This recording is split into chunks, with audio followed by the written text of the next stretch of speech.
தேவ ஜனமே, இயேசு கிறிஸ்துவின் நாமத்தில் உங்களை வாழ்த்துகிறேன். இயேசு கிறிஸ்துவின் நாமத்துல 27வது நாள் லெந்து தியானத்துக்கு உங்களை நான் வரவேற்கின்றேன். இன்றைக்கு யோவான் 14வது அதிகாரம் 15வது வசனத்திலிருந்து 31வது வசனம் நாம் ஜெபிப்போம். என் ஆண்டவராகிய கர்த்தாவே, பரிசுத்த ஆவியானவர் எங்களோடு கூட வந்து இன்றைக்கு கற்றுக்கொள்ள வேண்டிய காரியங்களை தெளிவாய் கற்றுக்கொள்ள கிருபை தர வேண்டும் என்று இயேசுவின் நாமத்தில் ஜெபிக்கிறோம் தகப்பனே, ஆமென்.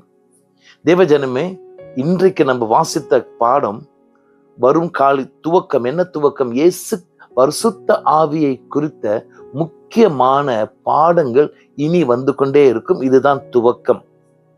சரி, இன்றைக்கு பரிசுத்த ஆவியானவரை குறித்த அதிசயமான ஆச்சரியமான சில காரியங்களை உங்களோடு கூட பகிர்ந்து கொள்கிறேன். நம்பர் 1, எங்க தொடங்குறது தெரியுங்களா? நாம் இயேசுவை நேசித்தால் அவருடைய கற்பனைகளை கீழ்ப்படிவோம். சரிங்களா? அப்படின்னா அன்பு, நேசம், விசுவாசத்தை போல கீழ்ப்படுதல் தனியா வைக்க முடியாது. அன்பு, விசுவாசம், கீழ்ப்படுதல் எல்லாம் ஒன்னா இருக்கும். ஏன் இதை சொன்ன தெரியுங்களா? இது ஃபர்ஸ்ட் பாயிண்ட். 2வது பாயிண்ட் என்ன தெரியுங்களா? நான் இயேசுவின் கற்பனைகளுக்கு கீழ்ப்படியும் பொழுதுதான் இயேசு கிறிஸ்து பிதாவினிடத்திலிருந்து இன்னொரு தேற்றவாளனை, பரிசுத்த ஆவியானவரை நமக்கு கொடுக்க கேட்கிறவரா இருக்கிறார். அப்ப அஸ்திபாரம் என்ன?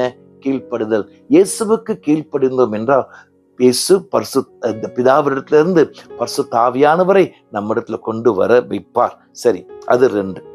3வது, பரிசுத்த ஆவியானவர் ஒரு சக்தி அல்ல, அவர் ஒரு மனிதன். ரூபத்தை வைத்தவர், மனித சாயலை, மனித எல்லா காரியங்களை வைத்தவர். அதனால அது என்று சொல்லுகிறத விட அவர் என்று சொல்லுகிறது கரெக்ட். சரிங்களா? 4வது, பரிசுத்த ஆவியானவர் என்னோடு கூட எப்பொழுதும் இருப்பார். இது இயேசு சொல்லுகிற வார்த்தை. நம்ம அறிந்து கொள்ள வேண்டும். சில நேரத்தில் ரொம்ப எல்லாருக்கும் ஒரு பயம் வரும். ஒரு பாவம் செஞ்சுட்டு ஆவியானவர் போயிட்டாரு. இல்ல, பாவம் செய்தா என்றால் பாவம் செய்துட்டேன்னு உணர்வு கொடுக்கறதவே பரிசுத்த ஆவியானவர். என்ன செய்யறோம்? மன்னிப்பு கேட்கிறோம், மனம் திரும்புறோம், தொடர்ந்து வாழ்க்கையை நடத்துறோம். Praise God. அதனால பாவம் செஞ்சுட்டே இருக்கலாம். இல்ல, பரிசுத்த ஆவியானவரை புண்படுத்தாதபடி அவர் நமக்கு கொடுக்கிற வாழ்க்கையை செய்யும் பொழுது கர்த்தர் ஆசீர்வதிக்கிறார். சரிங்களா? கர்த்தருக்கு ஸ்தோத்திரம். இன்னொரு காரியம் தெரிஞ்சுக்கங்க. இயேசு கிறிஸ்துவின் ஞானஸ்நானம் நேரத்துல அவர் தண்ணியை விட்டு தண்ணியிலிருந்து வெளியே வரும்பொழுது புறாவின் ரூபத்துல பரிசுத்த ஆவியானவர் அவர் மேல் இறங்குகிறார். வேதம் சொல்லுகின்றது, யோவான் ஸ்நானகனுக்கு ஆண்டவர் கொடுத்த ஒரு அடையாளம் என்ன தெரியுங்களா? நீ ஞானஸ்தானம் கொடுக்கும் பொழுது யார் மேல் பரிசுத்த ஆவியார் வந்து தங்குகிறார்களோ அவர் தான் மேசியா.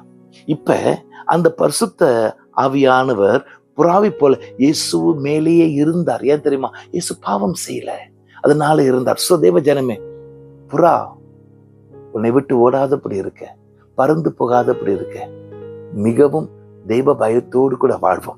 அடுத்தது 5வது, பவுல் அப்போஸ்தலன் மிகவும் அழகாக ஒரு காரியத்தை சொல்கிறார். பரிசுத்த ஆவியானவர் யார் தெரியுமா? என்னுடைய முத்திரை.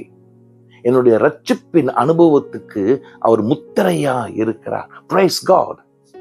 சோ இன்னொன்னு 6, பரிசுத்த ஆவியானவருக்கு இன்னும் ஒரு பேர் உண்டு. என்ன பேர் தெரியுமா? சத்திய ஆவி. சத்திய ஆவி என்றால் என்ன? அதே இந்த இடத்துல, அதே பாகத்துல இயேசு கிறிஸ்து சொல்றாரு, பரிசுத்த ஆவியானவர் எல்லா காரியத்தையும் எனக்கு கற்றுக் கொடுப்பார். அது மட்டுமல்ல, நான் என்னோட ஞாபகார்த்தத்துக்கும் நான் படித்த காரியத்தை மறந்தாலும் அதை எடுத்து இயேசு கிறிஸ்து என்னோடு கூட போதித்த காரியங்களை ஞாபகத்துக்கு கொண்டு வருவாராம். Price God.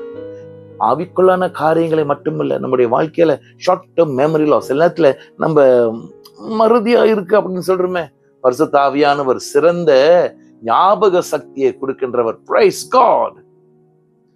7வது, பரிசுத்த ஆவியானவருக்கு இன்னொரு பேர் உண்டு, அட்வொகேட். எனக்காக பரிந்து பேசுகிறவர். Praise God. இது ஒரு சட்ட திட்டத்தின் வார்த்தை. It's a legal term. என்ன அர்த்தம்? இயேசு கிறிஸ்துவின் ஆவி எனக்காக டிஃபெண்ட் பண்ணுவார்.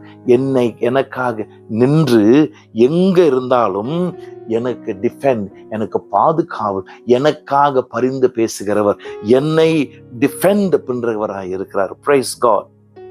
ஆவியானவர் கிறிஸ்துவின் பிள்ளைகளோடு கூட எப்பொழுதும் நின்று கொண்டே இருப்பார். அதனாலதான் இயேசு சொல்றாரு, உங்களை நியாய தீர்ப்பு இடத்துக்கு கொண்டு போற நிக்க வைக்கிற நேரத்துல பயப்படாது. ஏன் தெரியுமா? உன்னுடைய டிஃபென்ஸ் லாயர் பரிசுத்த ஆவியானவர்.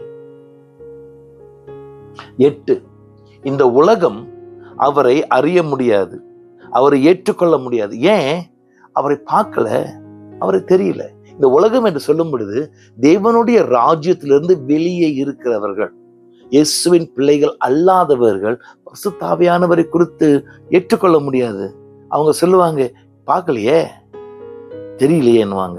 ஆயினும் 10வது விசுவாசி பரிசுத்த ஆவியானவரை அறிந்து கொள்வான். எப்படி? 3 வகையில ஒரு விசுவாசி பரிசுத்த ஆவியின் கிரியை அறிந்து கொள்வான். நம்பர் 1, இதே வசனத்தை போட்டிருக்கிறது, பரிசுத்த ஆவியானவர் என்னோடு கூட இருப்பாராம். ஒரு நண்பனை போல என்னுடைய கையை பிடித்து எனக்கு ஆலோசனை கொடுத்து ஒவ்வொரு நேரம் என்னை வழிநடத்தி வருகிறவராய், அருமையான நண்பனாய் என்னோடு கூட வருகிறவராய் இருக்கிறார். நம்பர் 1. நம்பர் 2, எனக்குள் இருப்பார். பரிசுத்த ஆவியானவர் நான் இயேசு கிறிஸ்துவை ஏற்றுக்கொண்ட உடனேயே அவர் எனக்குள் கிரியை செய்ய ஆரம்பிக்கிறார். என்ன கிரியை செய்கிறார் தெரியுமா? சுத்திகரிப்பின் பக்குவத்தை கொண்டு வருகிறார். ஆழமா இருந்த பழைய பாவத்தின் ஆசைகள், ஆழமா இருந்த எனக்குள் என்னுடைய குணாதிசயத்துல ஊறி போன கெட்ட வார்த்தைகள், கெட்ட சிந்தைகளை பரிசுத்த ஆவியானவர் எனக்குள்ளே இருந்து ஒரு மாற்றத்தை, ஒரு சுத்திகரிப்பை கொண்டு வருகிறதுனால ஒரு மனமாற்றம் மட்டுமல்ல, மறுரூபமாகும் ஒரு கிருபை கர்த்தர் எனக்கு கொடுக்கிறார். Praise God. என்னுடைய சிந்தை புதுப்பிக்கப்படத்தக்க ஆவியானவர் கிரியை செய்கிறார். Praise God. 3வது என்ன செய்யறார் தெரியுங்களா? அதாவது 1வது என்னோடு கூட இருக்கிறார், 2வது எனக்குள் இருக்கிறார், 3வது அப்போஸ்தலர் 2வது அதிகாரத்தை பார்க்கிறோம், என் மேல் வருகிறவராய் இருக்கிறார். என் மேல் வரும் பொழுது இயேசு கிறிஸ்துவின் கர்த்தத்துவத்தை முழுமையாக என்னுடைய ஆவி, ஆத்மா, சரீரத்துக்குள் கொண்டு வருகிறார். அந்த நேரத்துல தான் பரிசுத்த ஆவியானவர் வரங்களை எனக்கு கொடுக்கிறவரா இருக்கிறார். வரங்கள் எதுங்க? நான் என்னை உயர்த்துகிறதுக்கல்ல, விசுவாசி சமுதாயத்தை பலப்படுத்துகிறதுக்கு, விசுவாசியை பலப்படுத்துகிறதுக்கு. Price God. கர்த்தருக்கு ஸ்தோத்திரம். சில வரங்கள் சுவிசேஷ காரியங்களுக்கும் வல்லமையாய் உபயோகிக்கப்படும். ஆவியானவர் ஞானத்தை கொடுப்பார். 11, பரிசுத்த ஆவியானவர் என்னை விட்டு போக மாட்டார். இயேசு சொல்றார், he will be with you forever. உன்னோடு கூட நித்தியமா இருப்பார். அறிந்து கொள்ள வேண்டும். இது இயேசு கிறிஸ்து வார்த்தை சொல்றாரு, அனாதையாய் விட மாட்டேன். எனக்கு ஒரு ஆச்சரியம், ஏன் அனாதை என்று சொன்னாரு? அனாதைகள் யார் தெரியுமா? உலக ரீதியில ஒரு பாதுகாவல் கொடுக்காதபடி, பாதுகாவல் இல்லாதபடி வாழ்கிறவர்கள் அனாதைகள். இயேசு சொல்ற ஒரு காரியம், பரிசுத்த ஆவியானவர் உன்னோடு கூட வந்தா அனாதையாய் விட மாட்டார். அப்படின்னா ஆவிக்குள்ளான வாழ்க்கையில எனக்கு ஒரு துணை, சரீர ரீதியில இந்த உலகத்துல வாழுகிற நேரத்துல சரீர ரீதியில என்னுடைய நண்பனாய் என்னோடு கூட எனக்கு என்னென்ன பாதுகாவல், என்னென்ன உதவி, என்னென்ன ஐக்கியம் வேணுமோ அதை எனக்கு கொடுக்கிறவராய் இருக்கிறார். அதாயா உன்னுடைய இயேசு. கர்த்தருக்கு ஸ்தோத்திரம். இயேசு கிறிஸ்து இன்னும் அடுத்த அதிகாரத்துல நான் உன்னை நண்பன் என்று கூப்பிட்டேன்னு சொல்லுகிறார். அந்த நண்பன் என்ற அந்த பக்குவத்தை யார் எனக்கு நடைமுறைக்கு கொண்டு வர்றவங்க? பரிசுத்த ஆவியானவர். 12வது பாயிண்ட் இதுதாங்க. இயேசு கிறிஸ்து சொன்ன நண்பன் என்ற வார்த்தையை நடைமுறைக்கு கொண்டு வருகிறவர் பரிசுத்த ஆவியானவர்.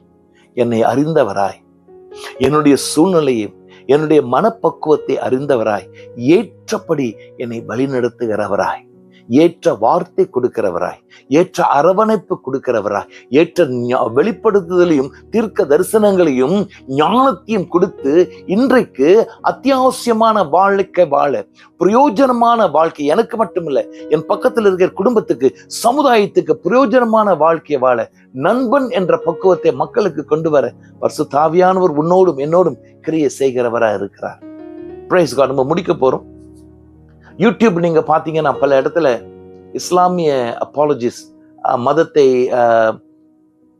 பாதுகாக்கிறவர்கள் என்ன சொல்லுவாங்க, இதே வசனம் தான் தன்னுடைய விசுவாசத்தை துவக்கினவரை தீர்க்க தரிசனமாய் காட்டுது என்று சொல்லுவார்கள். இருக்கட்டும். ஆயினும் இந்த அதிகாரத்தை முழுமையாய் வாசித்தால் அந்த மதத்தை துவங்குகிறவருக்கும் பரிசுத்த ஆவியானவருக்கும் எந்த விதமான ஒரு சம்பந்தமே இல்லை. பரிசுத்த ஆவியானவர் பரிசுத்தம், பரிசுத்த ஆவியானவர் வித்தியாசம், பரிசுத்த ஆவியானவர் சத்தியம் செய்து வந்தவர். Price God. என் ஆண்டவராகிய கர்த்தாவே, பரிசுத்த ஆவியானவரை இறுக்கி பிடித்துக் கொள்ளவும் அவர் எங்களை வழிநடத்தவும் ஒப்பு கொடுக்கிறோம். ஆசீர்வதியும். இயேசுவின் நாமத்தில் ஜெபிக்கிறோம் தகப்பனே. ஆமென்.